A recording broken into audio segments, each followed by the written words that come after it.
Alright guys, so here's what I found out is my coil wire has got some burn marks on it. I checked the both ends from each end. I'm losing connection because of this clip that they have. All it does is stab through the wire, and it was cutting in and out at the high RPMs because of course you're gonna have vibrations that high. But also, from what I read, if this thing shows between 327 to 345 is good. This is 416, so this would be bad. And then this is supposed to be 6 to 8, which came out to be a 916, which this is bad. You can let me know in the comments if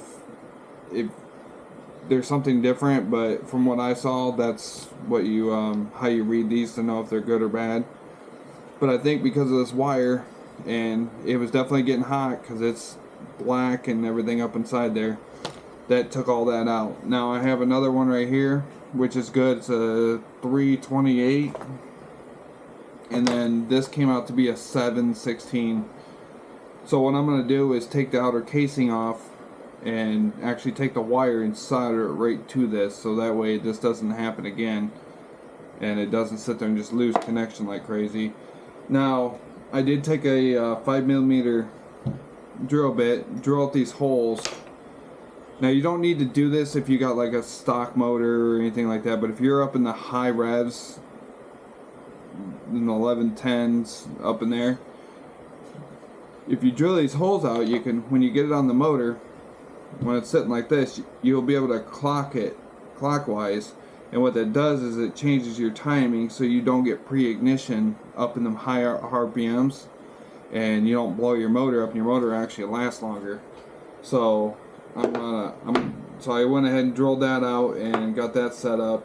So all I got to do now is pull this off, solder that on, and then we'll put the boot back on and put this thing back together. And then here in a little bit, Amazon will be here with that tester, and we can actually test the spark, and then we'll test how strong the spark is, so we make sure we're actually getting a good spark this time. But yeah, that's definitely not good, especially if it's turning black, means it was getting hot and arcing off itself, and then of course took out both of these. So we'll go ahead and get that soldered and start getting it back on the bike and go from there. Alright guys, one other thing I forgot to say,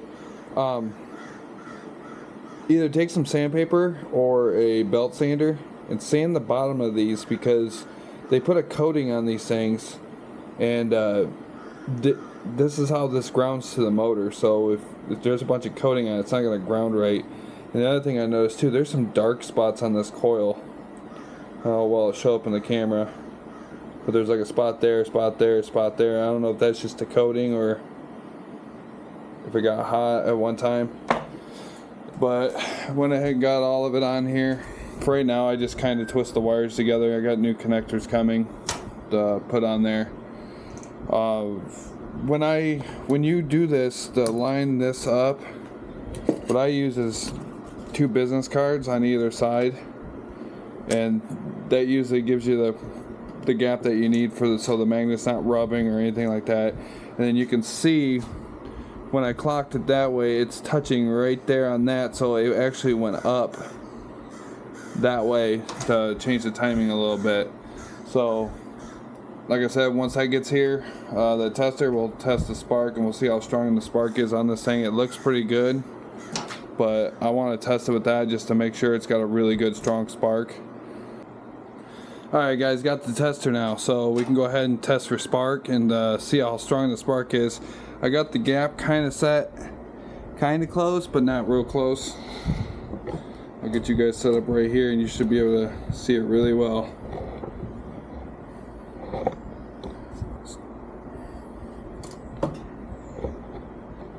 Alright. Yeah, that's got way stronger spark now. So I'm going to widen the gap up and see if we still get it.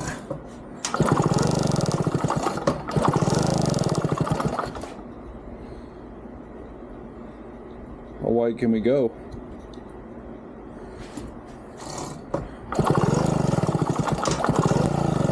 Yeah, it's a little bit too far. Never had one of these testers before. It's kind of nice to have. You really see how strong your spark is actually at. Yeah, it's got a lot of spark now. That's a pretty big gap. So we'll go ahead and get this thing slapped back together. And all I gotta do is put the plug in and put the cover back on.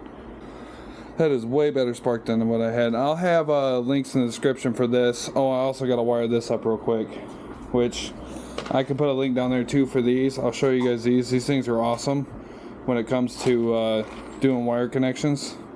So let's get it done.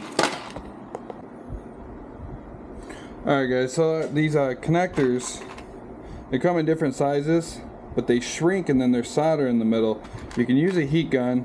I can't seem to find my heat gun, so what I do is you tie the two wires together, you slip this over one wire, tie the wires together, slip it back over, and then that solder, this will shrink up and waterproof it, and then the solder will actually hold the wires together, and it works really well. I use them on everything ever since I found out about them. And like I said, I'll have this and this tester down in the description if you guys want one.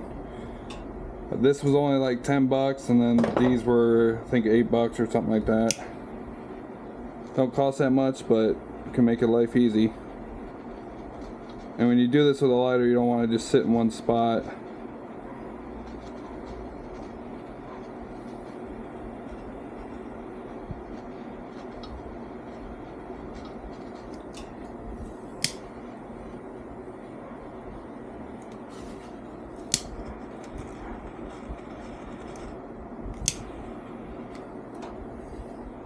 There you go.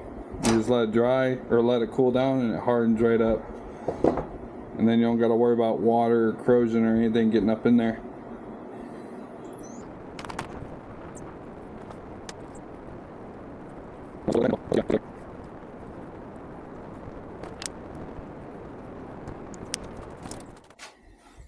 Helps not to have a fan running when you're doing this too, by the way.